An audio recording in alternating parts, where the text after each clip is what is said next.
저 사진 한번 보세요. 저 사진 무슨 꽃인가 아시겠어요? 저 꽃이 무슨 꽃일까요? 말씀해 주세요. 아시는 분? 꽃입니다. 그 다음 사진 한번. 꽃이 피기 전의 모습인데 다시 처음 사진. 저 사진이 포도나무 꽃입니다. 포도 열매가 맺히기 전에 저렇게 아름다운 꽃을 피웁니다. 그런데 여러분, 과수원을 하는 과수원을 하는 분이 포도나무를 심은 것은 저 꽃을 보기 위함일까요? 포도 열매를 위함일까요? 근데 저 꽃이 아름답게 피었는데 열매를 맺지 못해요. 계속해서 열매를 맺지 못하면 포도원 지기는 저 나무를 어떻게 할까요? 아무 쓸모없죠. 저 꽃이 져야지 열매를 맺죠. 모든 열매는 먼저 꽃이 피고 나서 꽃이 져야지 꽃이 나중에 열매가 되죠. 그러니까 꽃을 피우는데 열매가 없는 맺지 못하는 포도나무는 아무리 아름다워도 찍어서 불에 태워서 아니면 버리던가 할 겁니다. 꽃이 중요한 게 아니고 뭐가 중요한 거예요? 열매가 중요한 것이다. 우리 인생도 우리의 삶도 마찬가지예요. 이 세상의 모든 사람들은 꽃을 피우길 원해요. 인생의 꽃을 피우길 원해요. 그러나 하나님은 꽃에는 별 관심이 없어. 하나님은 열매에 관심이 있다. 요셉이, 야곱의 아들 요셉이 나중에 애굽의 총리가 되었어요. 애굽에서 가장 사람들이 부러워하고 애굽의 모든 직분의 꽃은 총리죠. 총리. 경찰들의 꽃은 총경이 되는 거죠. 꽃입니다. 총경이 꽃이에요. 검찰총장이면 검찰에서 꽃은 검찰총장이겠고 군인들의 꽃은 별일 것입니다. 회사원들의 꽃은 이사일 겁니다. 이사가 되는. 그러면 임원이 되겠죠. 사람들은 다 꽃이 자기 인생에 이사가 되고 총경이 되고 총장이 되고 별을 달고 있어. 그런 자기 인생에 꽃을 피우길 원해요. 그러나 하나님은 그러한 꽃에 별 관심 없어요. 하나님은 꽃보다도 열매에 관심이 있어요. 요셉이 총리가 되었어요. 총리가 된 것이 꽃일까요? 열매일까요? 요셉이 총리가 된 건 꽃이야. 꽃. 그 인생에 꽃이 핀 거야. 많은 사람들이 이 요셉의 꿈 얘기를 하면서 여러분 꿈을 꿔야 됩니다. 비전이 있어야 됩니다. 요셉이 총리가 되는 꿈을 꾸지 않았습니까? 여러분도 꿈을 꾸십시오. 정치가 되는 꿈, 의사가 되고 변호사가 되고 판사가 되고 국회의원이 되는 꿈을 꾸십시오. 이렇게 말을 해요. 이건 성경이 말하는 것과 좀 다른 얘기입니다. 하나님께서 이 요셉의 꿈을 꾸게 하시고 꿈 이야기를 성경에 집어넣은 것과 초점이 전혀 달라요. 첫 번째, 두 가지가 다릅니다. 첫 번째는 요셉의 꿈은 그가 스스로 꿈을 꾼 거예요? 하나님이 꾸게 하신 거예요? 하나님이 꾸게 하신 거예요. 여러분 꿈을 꾸십시오. 비전을 가지십시오. 그 말은 스스로 꿈을 꾸라는 얘기야. 스스로 미래에 대한 비전을 가지라는 얘기야. 여러분 꿈과 비전이 없는 민족은 망합니다. 꿈과 비전을 가지십시오. 하면서 여러 꿈과 비전을 가졌던 사람들의 위인들의 얘기를 하면서 이 사람 어렸을 때 이런 꿈을 꾸었습니다. 그 꿈을 성취하였습니다. 여러분도 그런 꿈을 꾸십시오. 그런 비전을 가지십시오. 그리고 기도하면서 그 꿈이 이루어지도록 비전이 이루어지도록 하십시오. 하나님께서 이루어질 겁니다. 맞는 얘기인데 반절밖에 맞는 얘기가 아니에요. 그리고 이런 얘기 너무나 강하게 하면 하나님의 뜻다 보니 전혀 반대가 되는 얘기예요. 요셉이 스스로 꿈을 꾸었어요. 요셉이 스스로 애굽의 총리가 되고 싶었어요. 요셉은 꿈을 꿨지만 이 꿈이 무슨 내용인지도 몰라. 이 꿈 자체는 자기 형들이 묶었던 단들이 자기에서 절하고 해와 달과 11별이 자기에서 절했다는 거지 이게 미래에 무슨 내용인지 몰라. 그 자체만 꿈 내용만 알지.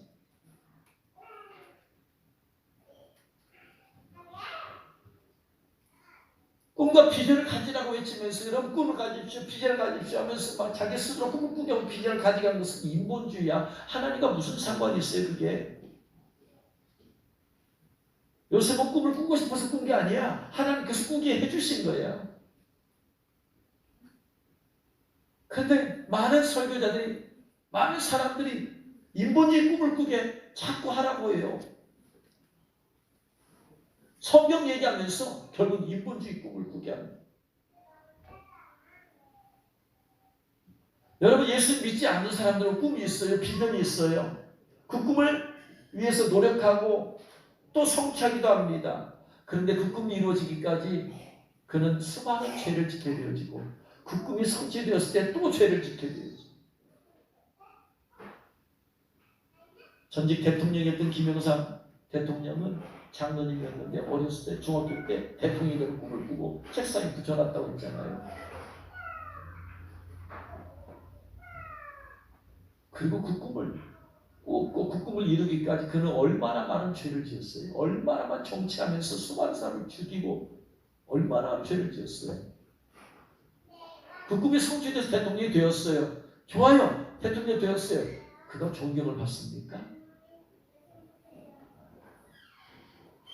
오히려 그 꿈이 성취 안 되었으면 욕을 덜 얻어먹었을 텐데 그 꿈이 성취됨을 통해서 더 욕을 얻어먹었어. 꿈이 성취가 안 되는 게 더 좋았어요. 그래서 요셉의 꿈은 스스로 꾼 게 아니라 하나님이 꾸게 하신 거예요. 그래서 하나님께 꿈을 달라고 기도해야 돼요. 하나님이 주신 꿈을 내 비전으로 삼아야 돼. 하나님이 주신 비전을 내 꿈으로 삼아야 돼. 할렐루야. 어떻게 하면 하나님이 주신 꿈과 비전을 내가 꾸고 가질 수가 있을까요? 사도행전 2장 16, 17절에 베드로가 이렇게 얘기하잖아요. 이는 곧 선지자 요엘을 통하여 말씀하신 것이니 일러스되 하나님이 말씀하시기를 말세에 내가 내 영을 모든 육체에 부어 주리니 너희 자녀들은 예언할 것이요 너희 젊은이도 환상 비전을 보고. 어떻게 하면 환상과 비전을 갖게 되고 보게 된다고요? 성령 임하십니다. 성령 임하시면 그가 보게 되는 것이 성령께서 보게 하시는 거예요. 꾸게 하시는 거예요. 할렐루야. 성령이 임하시면 성령님은 우리가 세상의 영을 받지 아니하고 오직 하나님께로부터 온 영을 받았으니 이는 하나님께서 우리에게 은혜로 주신 것들을 알게 하려 함이라. 하나님의 영은 성령은 하나님의 깊은 것이라도 통달하시느니라. 할렐루야. 성령님은 하나님의 영이에요. 그래서 우리를 향하신 하나님의 계획을 성령님은 아셔. 그러니까 성령께서 임하시면 나를 향하신 하나님의 꿈과 비전을 성령께서 보여주시고 알려주시고 인도해 주신다. 할렐루야. 스스로 꾸는 꿈이 아니고 성령께서 주시도록 해야 돼. 유일한 방법은 성령 충만 받으면 그렇게 된대요. 내가 꿈을 갖기 싫어도 비전을 갖기 싫어도 성령께서 보여주시고 꿈을 꾸게 하시고 알려주신대. 할렐루야. 이게 신본주의 꿈이야. 이 꿈을 꿔야 돼. 근데 하나님과 상관없이 자기 꿈을 꾸고 막 하다 보니까 하나님은 뜻도가 안 맞으면 하다가 그냥 팍 꺾어가지고 포기해버리고 그만두고 작심삼일이 되고. 왜? 하나님 뜻과 안 맞는 꿈을 자꾸 꾸니까 하나님께 이루어주시겠어요? 의지가 또 강한 사람 또 자기 의지를 밀어붙여. 그래서 하나님께서는 하나님 뜻과는 맞지 않지만 그가 막 믿음으로 막 구하기 때문에 이루게 해주시지만 결국 하나님께 영광 돌리지 못하고 그 꿈이 성취되었는데 차라리 성취 안 되는 것만도 못하는 게 되어지는 거예요. 그래서 여러분 스스로 꿈을 꾸지 말고 성령 충만한 가운데 들어가면 성령께서 꾸게 하시더라. 미래에 내가 어떤 사람이 되고 싶다. 내가 어떠한 일을 하고 싶다. 이런 꿈을 꾸게 마음속에.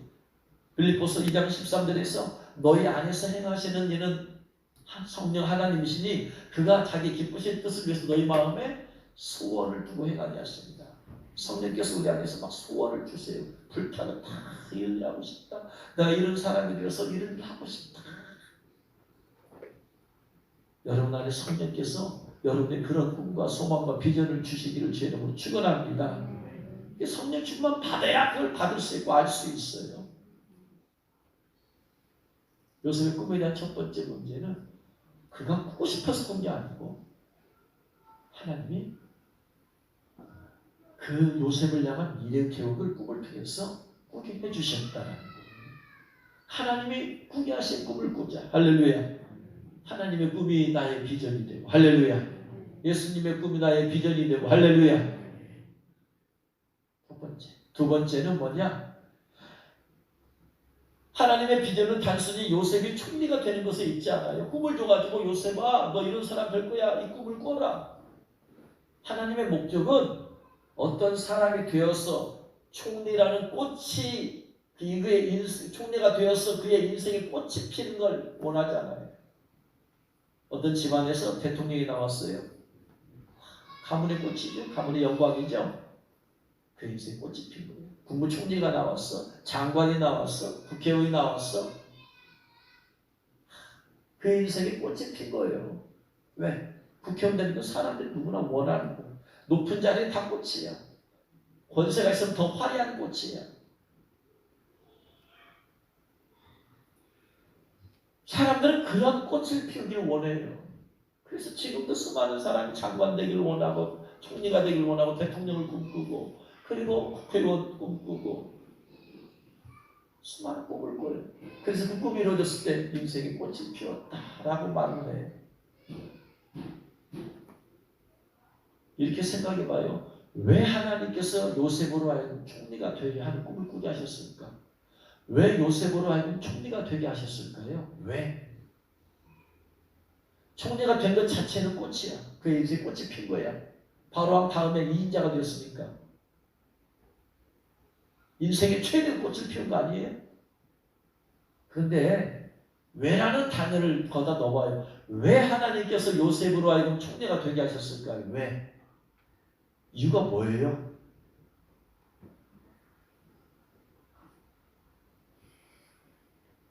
하나님께서 요셉이 꽃을 피우는데 목적이 있지 않아요. 열매를 맺게 하는데 하나님의 관심은 꽃에 있는 게 아니라 무엇에 있다? 열매에 있다. 열매에.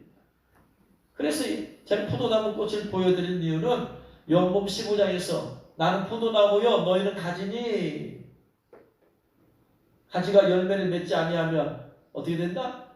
아무리 아름다운 꽃을 피웠어도 열매를 맺지 아니하면 버리워서 불태워버린다. 열매 맺지 않은 나무는 쓸모없어. 다 잘라서 버려버려야 돼. 그 하나님께서 총리라는 꽃을 피우게 하신 것은 뭘 얻기 위함이다? 열매를 얻기 위함이다. 열매를 맺어라 요셉아. 뭐 이런 열매 맺게 하기 위해서 꽃을 피우게 한 거야 하나님께서는. 근데 사람들은 꽃에 도취해. 꽃이 피었다는 것에 거기서 기뻐하고 도취해. 내 인생에 꽃이 피었다. 이제 고생 끝났다.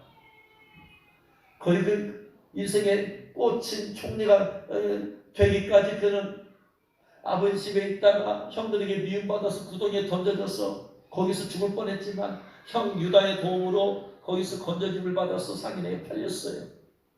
그리고 애굽에 갔어요. 보디발에 팔려가지고 그 집에 가서 노예로 살다가 거기서 노예 중에서 꽂힌 노예 총무가 되었어.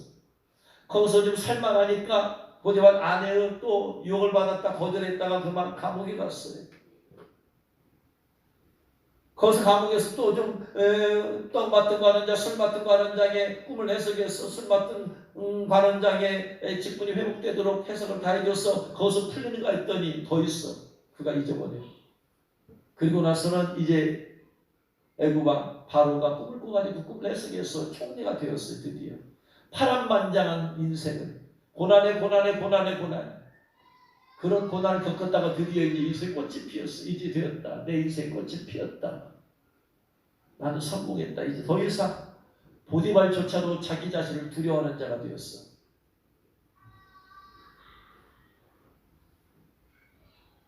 인생의 꽃이 활짝 피었어요. 수많은 고생하더니 죽을 곳에 죽을 뻔한 고생을 2번이나 했잖아. 구덩이에 빠져서 죽을 뻔했고 보디발의 집에서 또 죽을 뻔했고 다 극복하고 났더니 그가 이제 꽃이 피어서 인생에 이제는 나 살았다. 하나님께서 그 인생을 요셉을 그 꽃을 펴게 하시려고 총리가 되게 하신 것일까요? 아니에요. 그 꽃을 피우게 하신 목적은 뭐가 있다? 꽃의 목적은 뭐가 있다? 항상 열매가 있다. 요셉에게 열매를 맺으라고 하는 거예요. 무슨 열매? 하나님께서 말씀하신 열매는 항상 무슨 열매다? 말씀에 합당한 열매다. 하나님 말씀에 합당한 열매. 왜 그러면 요셉으로 하여금 총리라는 꽃을 피우게 만들었을까요? 창세기 보세요. 창세기 15장 13절 14절 말씀. 창세기 15장 13, 14절 말씀 같이 읽겠습니다. 여호와께서 아브라함에게 이르시되 너는 반드시 알라 내 자손이 이방에서 객이 되어 그들을 섬기겠고 그들은 400년 동안 내 자손을 괴롭히리니 그들이 섬기는 나라를 내가 징벌할지며 그 후에 내 자손이 큰 재물을 이끌고 나오리라. 하나님께서 아브라함에게 롯이 떠났을 때에 이제 아브라함에게 내 자손이 이방에서 객이 되어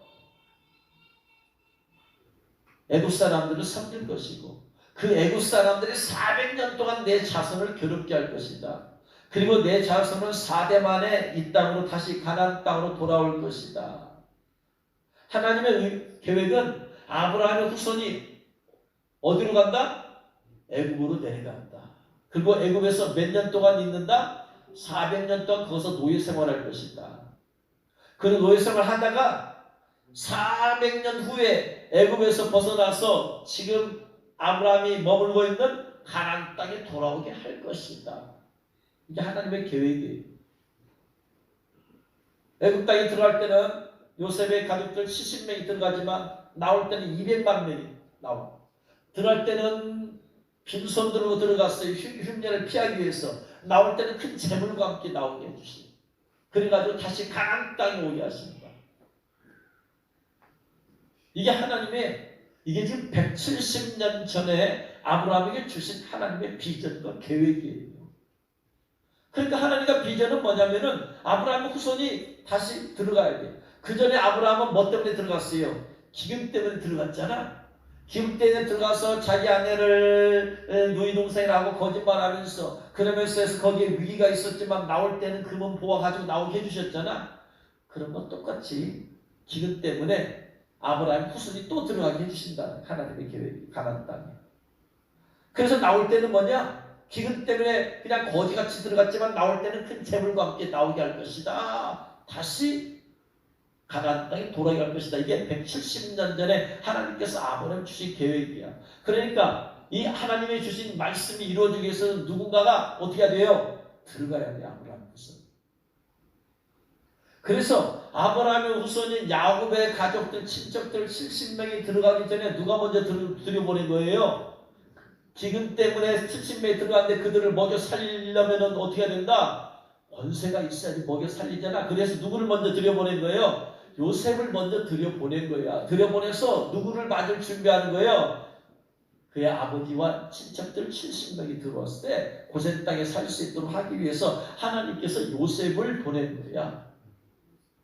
그러니까 하나님께서 이 말씀의 성취, 말씀에 합당한 열매를 맺게 하기 위해서 요셉을 보내어서 요셉으로 하여금 애굽의 총리란 자리가 있게 해서 흉년이 맞자 기근이 있자 기근 2년이 지났을 때에 그의 아버지와 친척들 70명이 오게 해서 그게 가진 권세로 말미암아 고센 땅에 머무르게 거기서 자라고 거기서 숫자가 늘어나고 그래서 400년 동안 거기서 애굽에서 그가 이제 요셉이 죽고 나자 이스라엘 사람을 두려워하는 왕들이 이제 그들을 노예로 삼아서 이제 혹독하게 400년 동안 그렇게 종노릇하게 하다가 나중에 다시 이제 모세를 통해서 다시 나와서 가나안 땅에 오게 하는 것이 하나님의 말씀, 하나님의 계획이에요.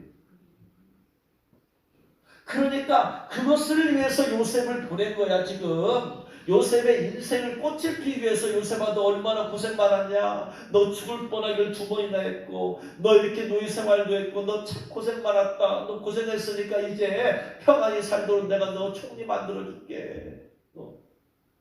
그래서 너 인생 꽃을 피워서 거기서 잘 이제 살아라. 하나님의 목적은 이런 꽃을 피우는 게 아니라 하나님 주신 말씀에 열매를 맺도록 성취라고 말씀에 합당한 열매 성취를 위해서 요셉을 보낸 거란 말이에요. 이게 하나님의 계획 가운데서 그래서 요셉을 선택해서 요셉에게 꿈을 꾸게 하신 거야. 요셉의 꿈은 꽃을 피워야. 만약에 그가 내 인생 꽃이 피었다. 좋다. 내가 옛날에 힘이 없어서 내가 내 형들한테 당했지만 형들이 이제 자기 이 나라에 왔어? 좋다. 니들이 나를 죽이려고 했지 내가 니들 때문에 2번이나 죽을 뻔했어. 하나님의 계획을 깨닫지 못하고 그가 그 과거에 그런 감정이 있었으면 형들 잡아다가 죽여버렸을 거야. 너희들 나 잘 봐라. 내가 누군지 아냐? 니들이 바로 내가 바로 니들이 구덩이에다 던져가지고 나를 죽이려고 했던 사람이야. 내가 니들 때문에 얼마나 고생한 줄 알아? 보디발이 집에 내가 죽을 뻔했어. 거기서. 만약에 그게 과거의 상처가 치유가 안 됐더라면 말이에요. 병들 왔을 때 그냥 모진 그냥 고난 받게 만들었을 거예요. 근데 요셉은 그걸 깨달았어. 자기가 총리가 되었을 때 내 인생이 꽃이 피었다. 거기에 자만하지 않았어. 자고치되지 않냐고 왜 하나님께서 나를 총리가 되게 하셨을까? 왜?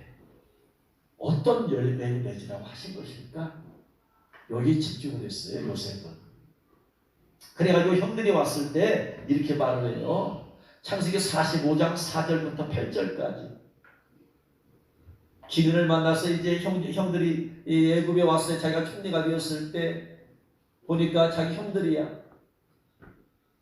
처음에는 자기가 이제 정체를 드러내자면 나중에 드러내잖아요. 45장 4절 이하에 보니까 요셉이 형들에게 이르되 내게로 가까이 오소서. 그들이 가까이 가니 이르되 나는 당신들의 아우 요셉이니 당신들이 애굽의 판자라.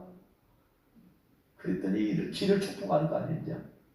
죽이려고 했던 이 형제들이 우리는 죽었구나. 세상에 어떻게 이런 일이 있을 수 있어요?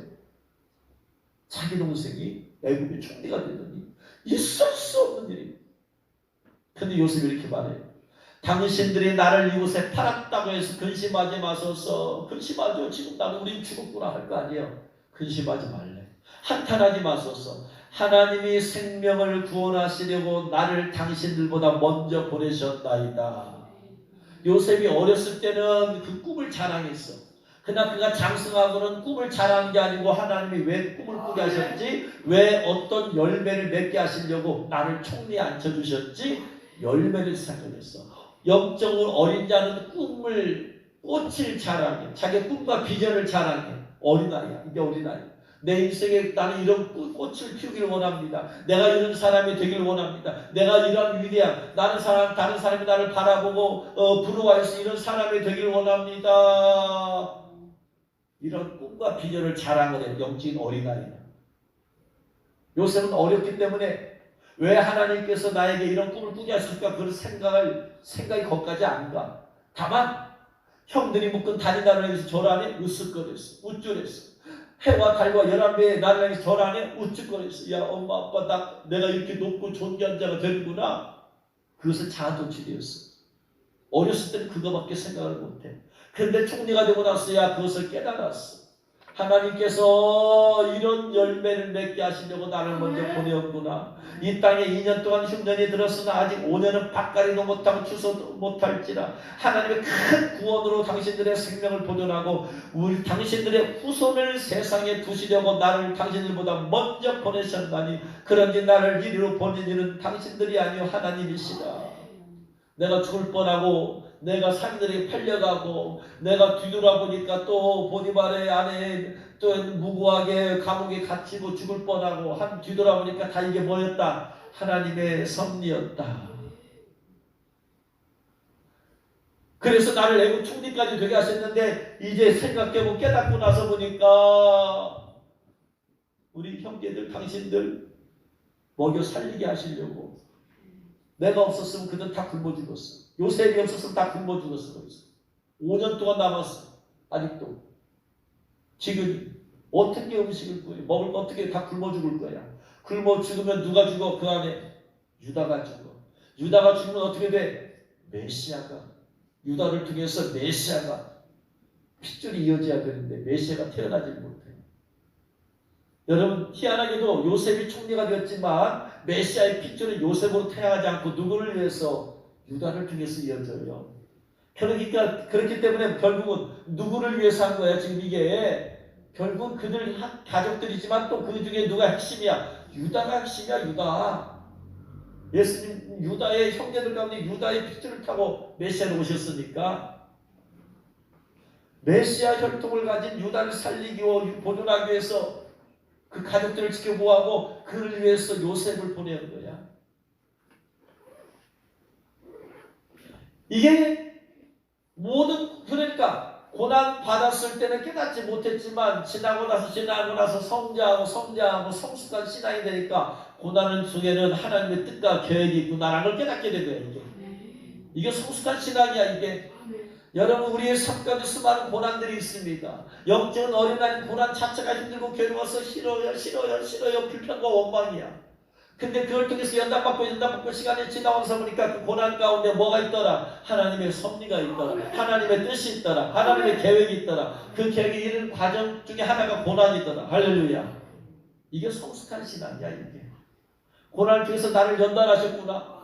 그 구덩이에서 요셉이 얼마나 회개하고 얼마나 하나님께 기도했겠어요.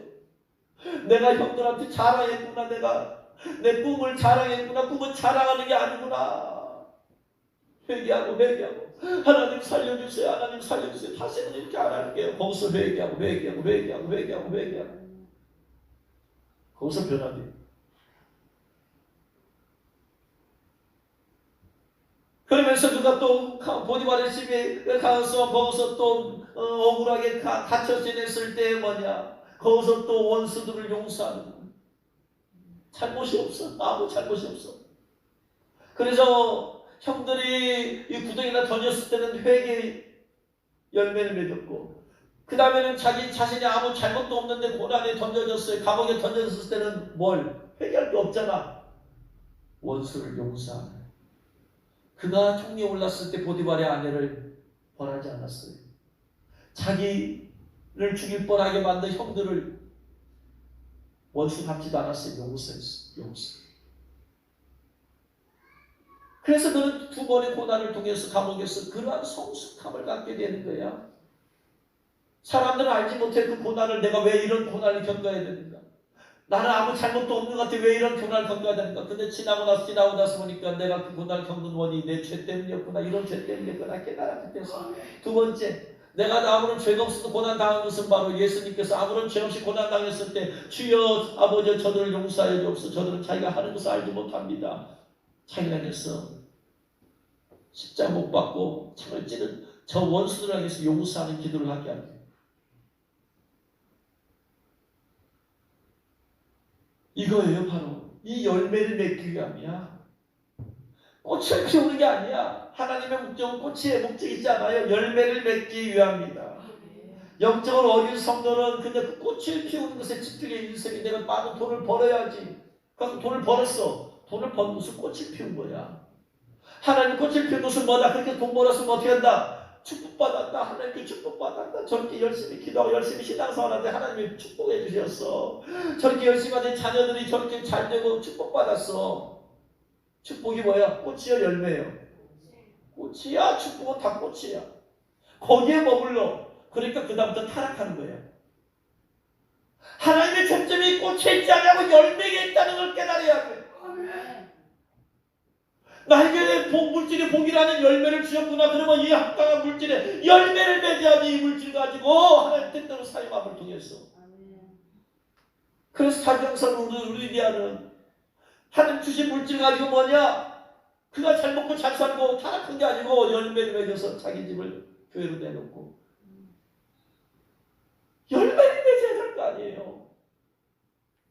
어떤 사람이 교사가 되길 기도하고 그랬으니 교사가 되었어. 이야, 그렇게 어린 교사가 되었다. 교사가 된 것은 꽃이야 열매야? 꽃이야 뭐? 교사가 된 것은 열매를 맺기 위함이다. 학생들에게 복음 전해서 영혼 구원시키라고. 할렐루야. 이 열매를 요구해. 하나님께서는 어떤 사람이 5달란트, 2달란트, 1달란트 줬어. 5달란트는 꽃이야. 재능이 많아. 준 이유 목적이 뭐야? 열매를 맺어라. 5달란트를 남겨라. 열매를 맺기 위함이다. 모든 축복은 꽃이라고 생각해 사람들은. 그래서 나는 받았다. 할렐루야. 감사하고 찬양합니다. 감사하고 찬양으로 끝나. 열매를 맺으라고 하나님께서 축복이라는 꽃을 피게 하신 거예요. 할렐루야. 어떤 지위를 주고 높은 자리에 오르가면서 다 하나님께서 그 꽃이야. 꽃을 주신 목적은 열매에 있다. 열매. 할렐루야. 어느 교회가 그냥 기도하고 헌금해서 예배당을 지어서 봉헌했어요. 화려해서 꽃이 그냥 화려하지. 예배당이 화려하지. 많은 목사님 부러워하고 꽃이 피었다. 아니야. 열매를 맺어야지. 그 예배당 가지고 사람들에게 빌려주고 와서 얼마든지 모임하라고 막 해서 열매를 맺어야 될 거 아니에요. 예배 때 왜는 쓰지도 않는 예배당 두면 뭐예요 그게.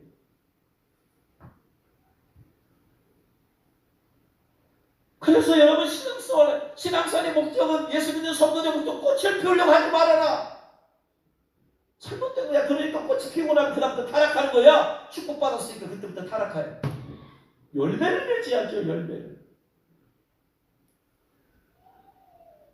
꽃이 져야 열매를 맺어요. 꽃이 안 지면 열매를 맺지 못해. 우리들의 인생에 꽃을 피우려는 생각이 죽어야 돼. 그래야 열매를 맺어. 꽃을 피우려고 내 인생에 꽃을 피우려고 내가 열심히 기도하고 하나님께서 나를 부자 만들어줘. 성공도 자녀도 잘 되고. 꽃이야. 하나님 그런 것에 별 관심 없어. 네가 얼마나 많은 열매를 맺었냐. 꽃을 원하지 않냐고 열매를 원하시는 예수님이세요. 마태복음 7장 19절에 아름다운 열매 맺지 아니하는 나무마다 찍혀 불에 던져지느니라. 아름다운 열매를 맺어야 돼. 아름다운 꽃을 피우는 게 아니라. 열매 안 맺으면 불에 던져버려. 마태복음 21장 19절에 길가에 산 무화과 나무를 보시고 그리고 가서 잎사귀밖에 아무것도 찾지 못하고 그 나무에 이르실 때 이제부터 영원토록 내가 열매를 맺지 못한다. 무화과 나무의 목적은 뭐예요? 열매를 맺어야 돼. 열매를 맺지 못해. 잎사귀는 무성해. 아무리 성공이란 여러분 인생에 성공이라는 화려한 꽃을 피웠어도 열매 맺지 못하면 심판을 받게 되어지는 거예요.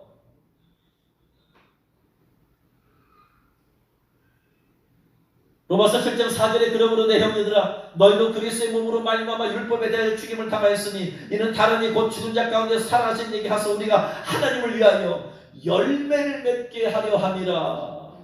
사람들에게 자랑할 것은 꽃이야. 꽃이 사람을 볼 때마다 아름답다.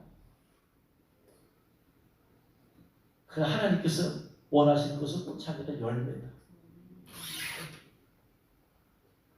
그래서 우리 신앙생활의 목적은 내가 얼마나 많이 성공이라는 꽃을 피웠느냐. 그래서 사람들 나를 부러워하고 바라보고 아이고 결혼도 잘했다. 아이고 좋은 직장 갔다. 아이고 고생하더니 저렇게 잘 되었다. 바라보고 나를 부러워하는 거 다 그게 꽃이야. 그러나 신앙생활의 목적, 우리 인생의 목적 꽃에 있지 않아요. 저렇게 우산에 집도 사고 큰 집도 사고 작은 평수에서 큰 평수 올라가고 꽃을 피우는구나. 야 저렇게 충성하고 헌신하더니 지금 포인트를 잘못 맞춘 거야. 열매를 맺으라고 주신 거지 꽃을 피우라고 주신 게 아니야.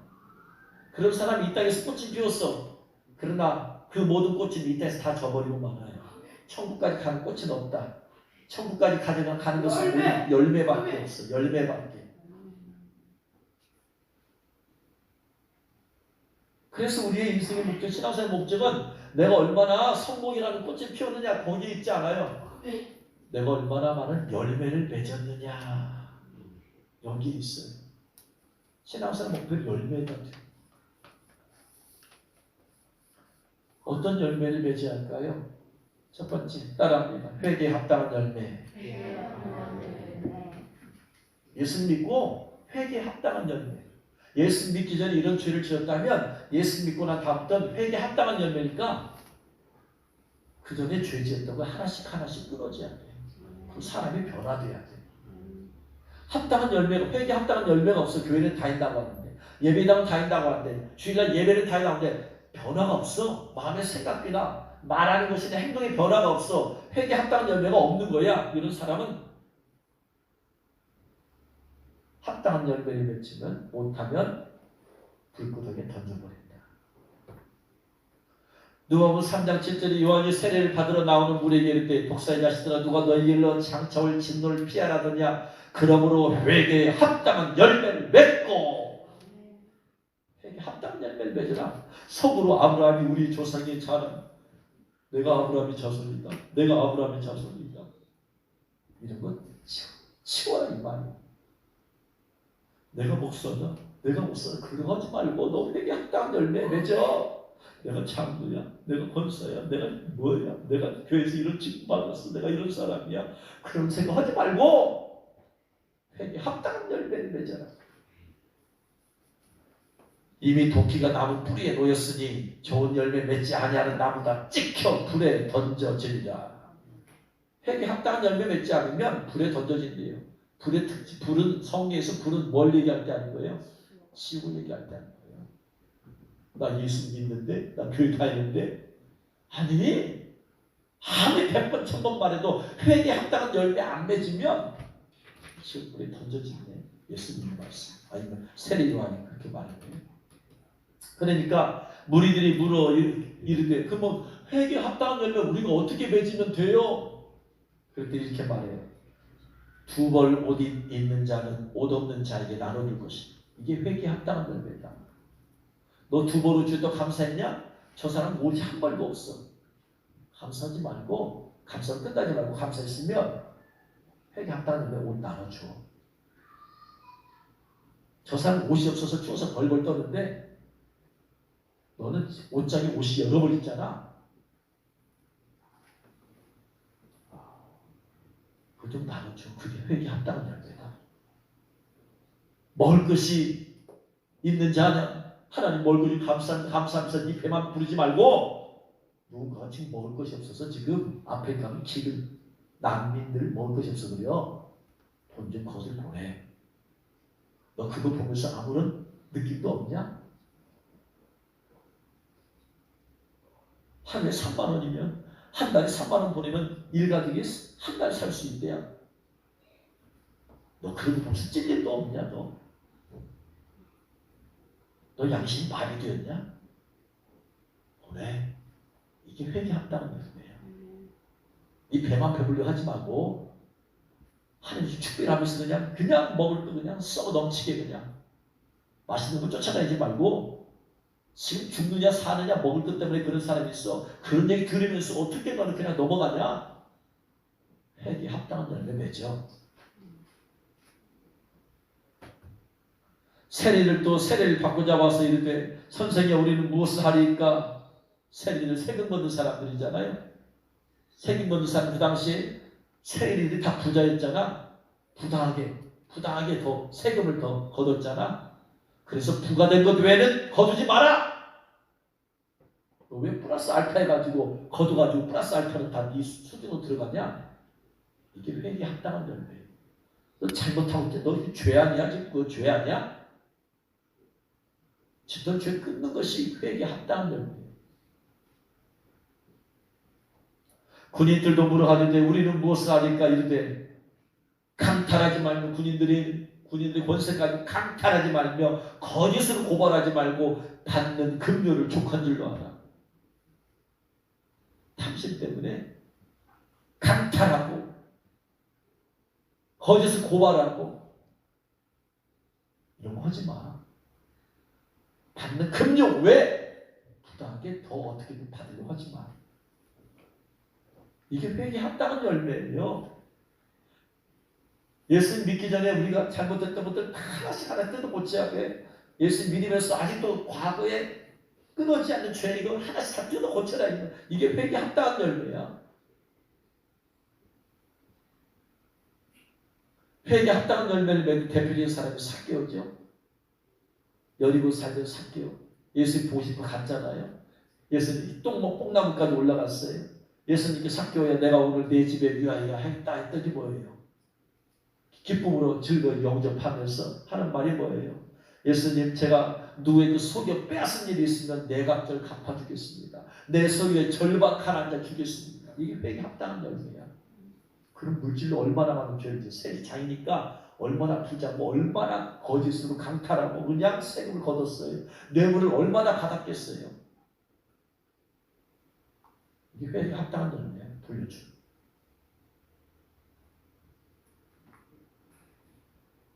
그래서 하나님께서는 우리 양심을 통해서 말씀하세요. 회개 합당한 열매 맺어라 너.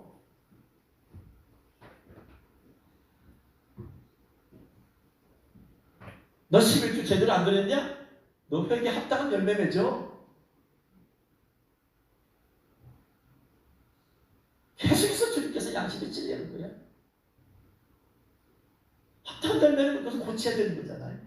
너 예금을 줄 때 그렇게 아깝냐? 회개 합당한 열매 맺어. 아까운 하지 마. 기쁨으로 해.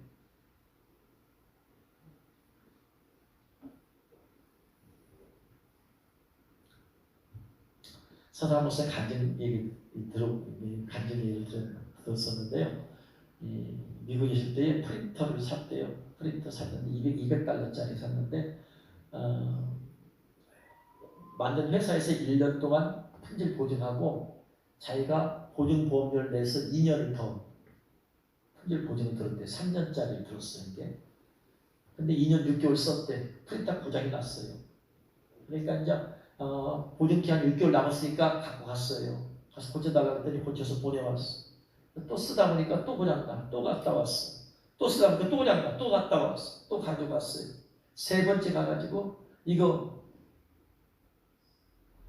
고쳐는 시름만 내지 말고 이거 바꿔줘라. 거기에 보증보험의 내용에 뭐냐면은요. 정 안 되면 수리가 안 될 때는 새 것으로 바꿔준다라는 그런 조항이 있었대. 그 조항을 드러내면서 이거 벌써 세 번째인데 내가 지금 여기까지 그냥 차를 뜯어다가 싣고 왔다 갔다 이거 그러지 말고 바꿔줘라 그랬더니 한 번만 더 그러면 바꿔준다고 했대. 그래서 가지고 왔어요. 수리 받아서 왔어요. 네 번째 또 쓰려고 했더니 또 고장났대. 그래가지고 갖고 갔어요. 자, 네 번째 또 고장났다 이거 바꿔줘라. 그랬더니 판 곳에서 알았다 바꿔주겠다 해가지고 네가 원하는 거 가서 가져와라. 프린터 가져와라. 그랬더니 서사람 목사님이 anything? 어떤 프린터도 괜찮냐? 그랬더니 yes. 알았어. 어떤 프린터도 괜찮다. 그래가지고 가가지고 400달러짜리 200달러짜리 고장났는데 anything 어떤 것도 괜찮다고 했으니까 400달러짜리 가져왔대. 그래서 그걸 anything이라고 물어본 이유는 좀 더 좋은 걸로 가져오려고. 그래서 가져왔대. 400달러짜리 갖고 딱 가져왔어. 나 이거 원한다. 그랬더니 이건 계약서에 없는 거다. 계약서는 200달러짜리 샀는데 왜 400달러짜리 가져오냐?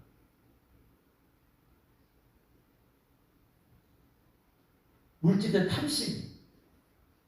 그 순간 얼마나 얼굴이 뜨거운지 왜? 이분이 목사인 줄 알아요. 교회에서 쓰려고 가지고 또 알아. 그러니까 이게 누구 망신이야 지금? 하나님 망신이야. 얼마나 얼굴이 뜨거운지 그냥. 얼른 가서 200달러 이하짜리 가져왔대. 평생을 못 잊는데. 그 탐심 때문에. 예수 믿기 전에 가졌던 그 탐심을 회개 합한 열매 완전히 맺지 못해가지고 자기가 목사인 거 알고 있어요. 얼마나 이거 얼마나 수치스러운 창피해 이게. 더군다나 교회에서 그 사람이 그럴 거 아니에요. 목사라면서 교회에서 쓴다면서 저런 나쁜 사람 그러니까 저런 목사가 있어 그럴 거 아니에요.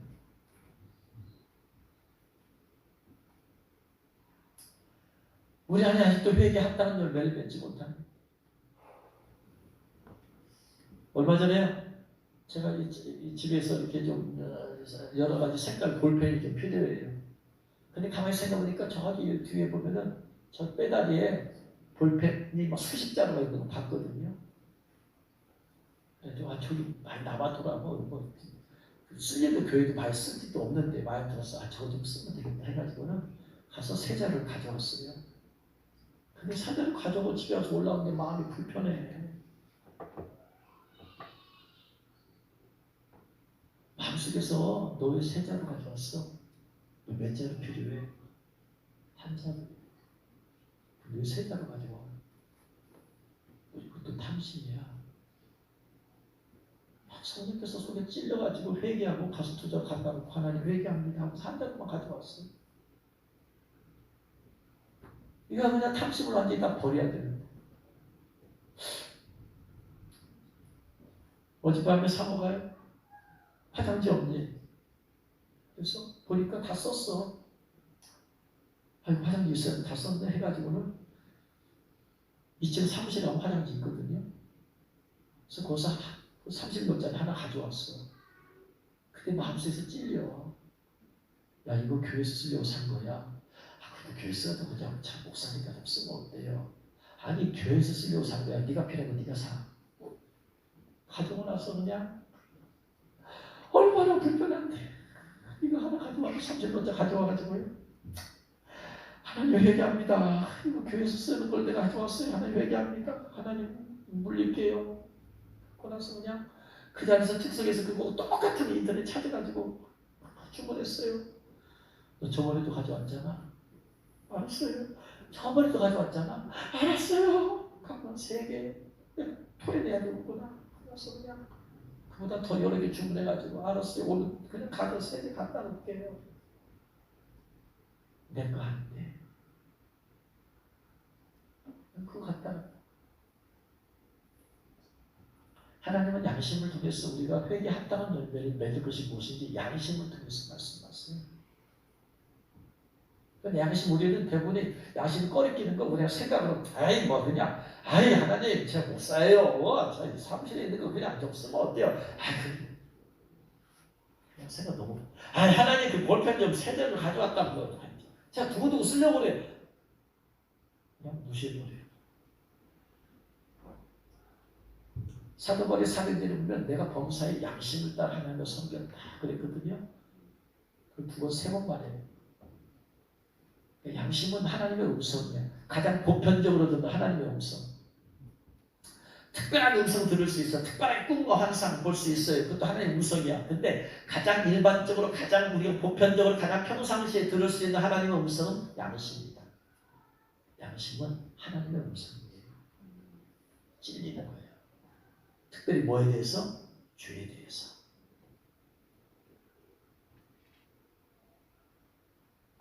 그래서 우리가 회개 합당한 열매를 맺어야 돼요. 그럼 뭐냐면 돌키라 이 말이에요. 회개하면 끊어버리라 이 말이에요. 그래서 우리가 하나님이 우리에게 원하시는 것은 너 예수 믿고 너 구원받고 너 그렇다고만 너 좋아하지 말고 하나님 자녀가 된다고 좋아하지만 말고 회개에 합당한 열매 맺어라. 성도로서 회개에 합당한 열매 맺어라. 지금 이걸 원하세요. 첫 번째, 여러분 하나님은 우리에게 어떤 열매를 원하신다? 회개에 합당한 열매. 우리가 회개할 게 아직도 많아요. 그 하나씩 회개하고 끊어내고 회개하고 끊어내고 돌이켜 그리고 우리가 점점 거룩해지는 거야. 그렇게 점점 흰옷을 입게 되어지는 거야. 더러워진 예복이, 더러워진 예수의 옷이 점점 깨끗해지는 거야. 할렐루야. 두 번째는 무슨 열매 맺어야 되냐? 빛의 열매. 따라합니다. 빛의 열매를 맺으라. 우리는 전에는 어둠이든 이제는 주 안에서 빛이라. 빛의 열매를 맺어라. 빛의 열매가 뭘까요? 에베소 5장 9절. 에베소 5장 9절 말씀. 우리가 맺어야 될 빛의 열매 같이 읽겠습니다. 빛의 열매는 모든 착함과 의로움과 진실함에 있느니라. 빛의 열매는 악한 사람이 어디야 된다? 착해야 된다. 착한 마음 부은 사람이 빛의 열매는 착한 사람이 돼야 돼. 착하다고 사람들에게 소문나야 돼. 저 사람 착하다. 주위 사람들에서 너는 참 착하다. 이 소리 듣지 못하면 이거 지금 내가 악한 거야. 내가 변화가 안 된 거야 지금. 빛의 열매를 못 맺고 있는 거야. 착한 사람은 생각하는 것이 착하고 말하는 것도 착해요. 행동하는 것도 착해요. 세상은 악하기 때문에 착한 사람은 금방 알아봐. 눈빛을 보면, 말하는 툴을 보면 이 사람 착하구나, 이 사람 진실하구나 금방 알아봐요. 이 사람이 지금 거짓말로 하는 건가? 진실로 하는 건가? 금방 알아봐.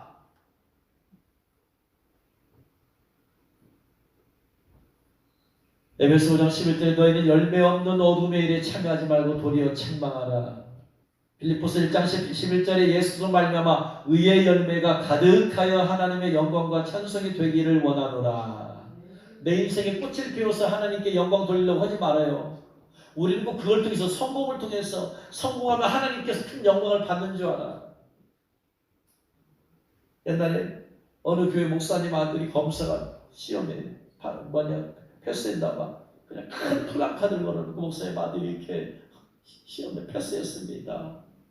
사법고시 패스했습니다. 그것은 열매가 아니야. 사법고시 패스하면서 꽃이야 꽃. 그게 중요한 게 아니야. 하나님께는 사법고시 패스해서 검사가 되었다. 변호사가 되었다. 그의 삶 가운데 무슨 열매를 맺느냐. 하나님 이게 중요한 거야. 그건 자랑할 게 아니야. 사람들 꽃이 피었음을 자랑해. 꽃을 피웠음을 자랑해. 그렇게 삼수 사수 하더니 인생에 꽃을 피웠구나. 시험에 패스해서 꽃을 피웠구나. 사람 그걸 잘하는데 그게 잘할 게 하나도 못 돼. 하나님 그걸 보고 잘했다. 수고했다. 착하고 충성된 종 아니야. 착하고 충성된 종은 열매를 맺었을 때 하는 거야. 5달란트 받아가지고 5달란트 열매를 맺었을 때 열매를 보고 착하고 충성된 종이라고 하지. 꽃을 피웠을 때 착하고 충성된 종이라 잘했다. 전혀 아니야. 시험을 패스하기 잘한 게 아니야. 사람들을 볼 때 잘했다고 하는 것이지. 우리의 생각과 가치관, 성도의 생각과 가치관 눈이 달라져야 돼. 똑같이 불신자와 똑같은 가치관으로 살면 안 된단 말이에요. 세 번째, 성령의 열매를 맺으라. 따라합니다. 성령의 열매를 맺으라. 그래서 육체의 일은 회개하고 육체의 일을 끊어버리고 성령의 열매를 맺으라. 갈라디아서 5장 19절 이하에 육체의 일은 분명하니 이 열매를 맺지 못하는 것들이 이게 죄악의 열매들이죠.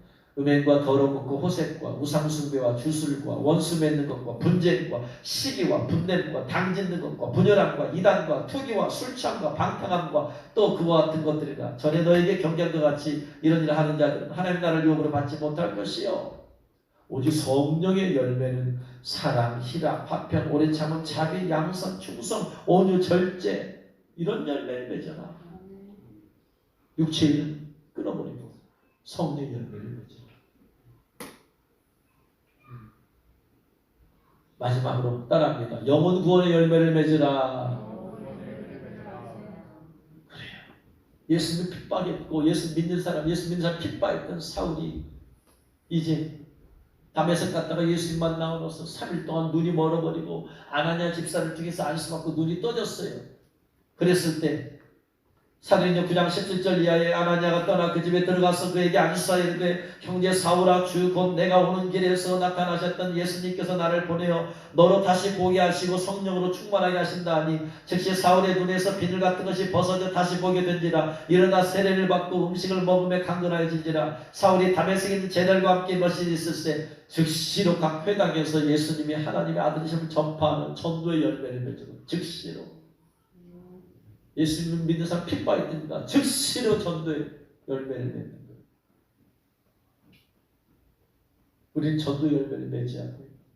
여러분 몇 명이나 전도 열매를 맺었습니까? 이제까지 예수 믿고 나서 몇 명 구원시켰어요?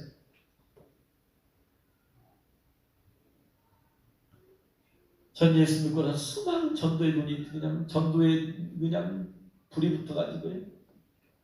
전도하는 그냥 얼마나 많이 나중에는 집회를 통해서 사람을 모아놓고 찬양하면서 거기서 복음 전해서 수십 명, 수백 명씩 예수 믿게 하고, 영혼은 저 영혼 하느님, 저 영혼 지옥 가면 안 됩니다. 저 영혼 지옥 가면 안 됩니다. 어떻게든 한 영혼을 천국 가게 만들어.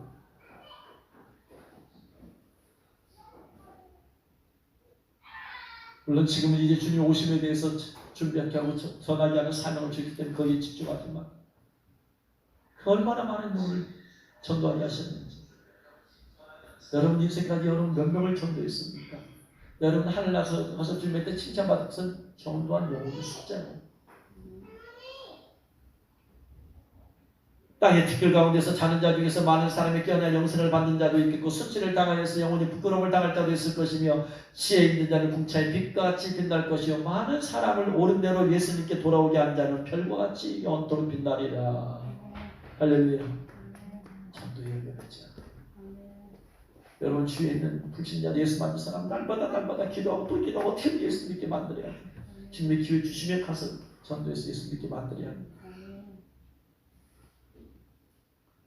그래서 회개에 합당한 열매를 맺어야 되고, 성령의 열매를 맺어야 되고, 물질의 열매도 맺어야 되고요, 전도 열매도 맺어야 돼요. 열매란 변화야, 변화. 내 삶의 변화가 열매야. 변한 게 없으면 열매가 없는 거야 지금. 이렇게 많은 열매를 맺을 때에 어떤 유익이 있을까요? 기도응답이 더 많아지 하나님께서. 요한복음 16장 16절, 너희가 나를 택한 것이 아니요 내가 너희를 택하여 세웠나니 이는 너희로 가서 열매를 맺게 하고 또 너희 열매가 항상 있게 하여 내 이름으로 아버지께 무엇을 구하든지 다 받게 하려 합니다. 이런 열매를 맺으면 구하는 것마다 하나님이 다 응답했어요. 할렐루야. 또 천국에 가서 이 땅에서 열매를 맺은 사람이, 이런 열매를 맺은 사람이 천국에 가서 생명나무 열매를 먹게 되는 거야. 할렐루야. 이 땅에서 열매를 맺지도 못한 사람이 어떻게 천국 성 안에 들어가? 회개에 합당한 열매를 맺지 못하고, 빛의 열매를 맺지 못하고, 물질에 합당한 열매를 맺지 못하고, 전도의 열매를 맺지 못한 사람이 어떻게 성 안에 들어가서 생명나무 열매를 먹겠어요? 이 땅에서 열매를 맺어야지 천국 성 안에 가서 생명나무 열매를 맺지. 할렐루야. 로마서 6장 22절, 그러나 이제 너희가 죄로부터 해방되고 하나님께 종이 되어 거룩함에 이르는 열매를 맺었으니 그 마지막은 영생이다. 할렐루야. 이 땅에서 열매 맺은 사람이 하나님의 처음 익은 열매가 되는 거야. 계명 14장 1절에 또 내가 보니 보라 어린 양이 시온 산에 섰고 그와 함께 14만 4천이 서 있는데 그들의 이마에는 어린 양의 이름과 그 아버지 이름을 쓴 것이 있더라. 내가 하늘에서 나는 소리를 들으니 많은 물소리와 같고 큰 우레소리와 같은데 내가 들은 소리는 검은 고 타는 자들이 그 검은 고를 타는 것 같더라. 그들이 보좌 앞과 내 생물과 장로들 앞에서 새 노래를 부르니 땅에서 속량함을 받은 14만 4천 밖에는 등이 이 노래를 배울 자가 없더라. 이 사람들은 여자와 더불어 더럽히지 아니하고 순결한 자라. 어린 양이 어디로 인도하든지 따라가는 자며 사람 가운데서 속량함을 받아 처음 익은 열매로 하나님과 어린 양에게 속한 자들이다. 이렇게 이 땅에 열매를 맺은 자들이 하나님 처음 익은 열매가 되는 거예요. 부활의 열매가 되는 거예요. 할렐루야. 그래서 그들이 바로 천국 성안에 생명나무 열매를 먹더라. 길 가운데를 흐르라 강 좌우에 생명나무가 있어 12가지 열매를 맺되 달마다 그 열매를 맺고 그 나무 잎사귀들은 만국을 치료하기 위하여 있더라. 여러분이 이 땅에서는 열매를 맺어서 천국 성안에 가서 천국 성안의 그 생명강의 좌우에 있는 12가지 열매를 맺는 생명나무 열매를 먹을 수 있기를 주 이름으로 축원합니다. 어떻게 하면 주님 제가 열매를 맺을까요? 꽃에 관심 가지지 마세요. 하나님은 관심 꽃에 있잖아요. 열매에 있다. 세상은 꽃에 관심이 있어요. 꽃이 피우려고. 그러나 우리는 꽃이 아닙니다. 열매. 그럼 우리 여러분 회개에 합당한 열매를 많이 맺어서 그런 거룩한 예복을 입기를 주 이름으로 축원합니다. 빛의 열매를 맺으시기 바랍니다. 성령의 열매를 맺으시기 바랍니다. 물질에 합당한 열매도 맺으시기 바랍니다. 영혼 구원의 열매를 맺어서 천국에 가서 저렇게 큰 상급과 멸류관을 받는 여러분 되시기를 주 이름으로 축원합니다. 기도하겠습니다.